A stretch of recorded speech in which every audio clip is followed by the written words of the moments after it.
Добар ден на сите, почитувани представници на медиумите. Значи, во екот сме на градежната сезона и можам да слободно да го изразам своето задоволство и како ресорно Министерство за транспорт и врски кое што го покрива овој дел и посебно имплементатор од јавното предпријатие за државни патишта, дека сме многу задоволни од динамиката која што се оди во моментот во изградбата на патната инфраструктура. Оно што на почеток на ова година го најавувавме, тоа во моментов се обистинува, се остварува, бидејќи навистина и целата држава се работи во делот на подобрување, реконструкција, изградби на патната инфраструктура во нашата држава. Во моментов се работи на преку 550 километри патна мрежа низ целата држава и тоа е видливо, тоа граѓаните може да го видат и што е најбитно, можат и да го осетат, бидејќи навистина правиме подобрување во тој дел на патната инфраструктура. Исто сакам да потенцирам дека посебно во делот на Куманово, ние често пати доаѓаме тука, можам да кажам дека исто така се работи интензивно на сите патни правци, дел од тие патни правци се веќе завршени, како што е Куманово, Опа и други.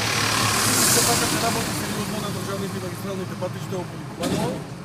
Во Куманово се инвестираат некаде по сите основи околу 60 милиони евра, дел во патната инфраструктура, голем дел во комуналната инфраструктура, значи имаме проекти кои што се реализираат преку Министерството за транспорт и врски, за тоа градоначалникот може подробно да објасни, така да исклучително сме задоволни од динамиката на тие активности кои што се одвиваат. Ние интензивно и поратамо ќе продолжиме во тој дел, предвидени се уште 450 километри да се реконструираат патишта низ целата држава. Значи, како што кажав, некаде сме на средина на градежната сезона и јас очекувам до крајот негде на градежната сезона се она што сме го исполниле преку јавното предпријатие за државни патишта, дали по основ на кредитните линии, дали по основ од нивните изворни средства, дали по основ на Македонија пат, да навистина целосно ја подобриме патната инфраструктура и на тој начин се разбира обезбедиме поголема, побрз и побезбеден транспорт за сите граѓани од нашата држава. Остануваме посветени на тоа, ќе работиме интензивно и во делот, посебно сакам тука да потенцирам, интензивирани се активностите во делот на железничката пруга Куманово-Белјаковце. Очекуваме некаде на почетокот на следната година тој дел да заврши, од наредната година веќе да отпочни градењето на вториот дел, односно втората делница, тоа е од пругата од Белјаковце до Крива Паланка. Остануваме посветени, се надевам дека во наредниот период се она што е планирано согласно буџетите, согласно буџетот на ЈПДП, дека навистина ќе бидат реализирани сите оние активности кои што се предвидени во владината програма.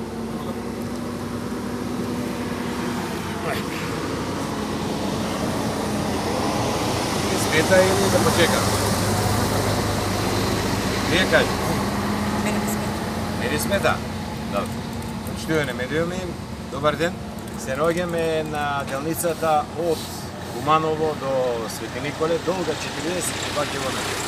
Кога прашав кога последен пат овој пат е чепнат, ми беше речено од времето на Тито. Значи, 50 години никој овие патишта не ги погледнал. И друг пат имам кажано, не е лошо да се градат нови патишта, но тоа не значи дека треба да ги забораваме старите патишта, да ги ставиме на забот на времето. Пат од Куманово Свети Николе 42 км, 10 км е комплетно завршен, 15 км е завршен со прв слој на асфалт и од следната недела отпочнува целосно со вториот слој, значи ресто 32 км. Иако треба да стане рокот и до пролетта, во разговор со изведувачите ми рекол дека се потребно ова градежна сезона комплетно овие 42 км да ги завршат. Околу Куманово и минатиот пат рекол се работат некаде околу 100-120 км регионални патишта кои се рекавилитираат. Не ги зборам се експресните патишта се градат. Куманово Опа е веќе заврши, оставно е да се направи сигнализацијата хоризонтална и вертикална. Пелинце на Горичани заврши 10 км комплетно. Крајот на месецот ќе отпочне ресто 5 км што се до граничниот премин. Куманово Никуштак се работи.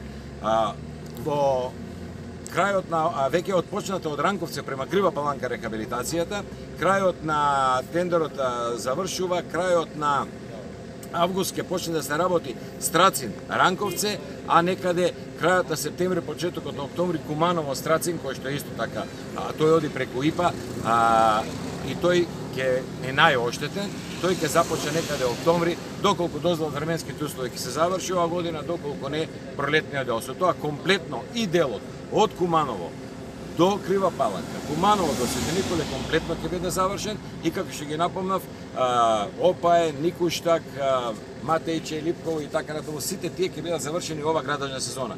Но тука останува и една друга работа која што исто така оставена на забот на времето, тоа се мостови.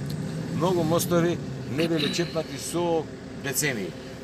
Само ќе ви кажам дека во моментот тендерска постапка тече за мостот на Пчиња кај Доброшане, мостот на Пчиња кај Драгоманци, а на градожен факултет завршува, така да кажем, ревизијата за рехабилитацијата на големиот Искрин мост, што го имате вие овде непосредно, кој е многу голем, многу захтевен, некаде предвидена вредност ќе биде околу 2-2,5 милиона евра цела таа реконструкција, бидејќи ќе се работи за голема и обемна реконструкција. Се со еден збор, регијата околу Куманово пролета ќе дочека со завршени патишта, освежени, рехабилитирани за следните 15-20 години, да граѓаните бидат спокојни, сообраќајот се одвива по нормално безбедни патишта, а во исто така морам да ги пофалам и градочелниците од оваа регија, сите си доставија барања, се преотстапува гребаниот асфалт, а тие по мои сознанија уредно ги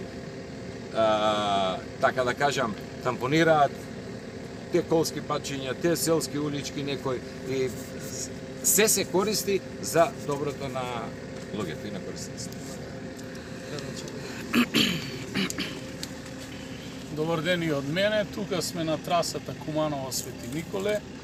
Во Куманово и во североисточниот плански регион, кој што е најнеразвиениот регион од 8-те во државата, имаме оваа година сериозни капитални инвестиции кои што доаѓаат од буџетот на државата. Ја користам оваа прилика да се заблагодарам и на Министерството за транспорт и врски и на јавното претпријатие за државни патишта за ова интензивна имплементација на сите овие проекти во делот на реконструкција на постоечките регионални и државни патишта, бидејќи Куманово вакви инвестиции немало одамна. Ова е само еден од доказите дека Македонија му се одолжува на Куманово преку главата и воедно ги охрабрувам да продолжат така. Воедно благодарност до изведувачите, бидејќи навистина работат експедитивно, брзо, со неголеми застои и секако апелирам до надзорот квалитетно да ја врши својата работа, бидејќи сепак тоа што ќе биде направено треба да остане за генерации и генерации позади нас. Голем бенефит од цела оваа активност покрај граѓаните имаат особено руралните средини, бидејќи целата количина на отпадниот или гребаниот асфалт се даде на користење на општината, која што со истиот го користи за тампонирање на локални и рурални патишта и поранешната општина Орашец во најголем дел е покриена со тие количини. Ќе продолжиме во тој дух, соработката на централно и на локално ниво е одлична за сега и секако дека граѓаните се тие кои што ќе го почувствуваат главниот бенефит. Средствата кои што се вложуваат во нашата општина се сериозни и ќе продолжиме и за следната година во таква реализација, бидејќи Куманово се наоѓа на една таква битна раскрсница во државата, поминуваат сериозни коридори од исклучително значење не само за државата, туку генерално и за регионот и пошироко, и коридорот кој што се гради пругата, веќе се направени реконструирани целосно двата моста по кои што поминува трасата на пругата низ градот, се работи на реконструкција на третиот мост во близина на маркетот Туш. Ги апелирам до граѓаните за разбирање поради сообраќајниот метеж, но овие капитални проекти за среќа ќе се завршат воедно, нели сите овие траси каде што се работат, имаме мал застој во сообраќајот.